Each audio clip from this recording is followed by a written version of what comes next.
Dahan-dahan lang eh. Ito na siyang guide. Ito po yung water pump niya. Ayan.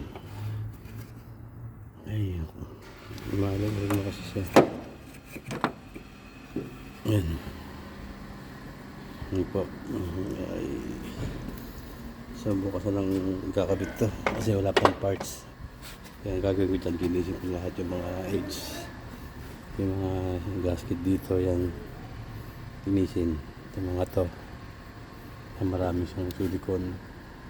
Tanggalin ko yan. So, bukas ulit. Okay.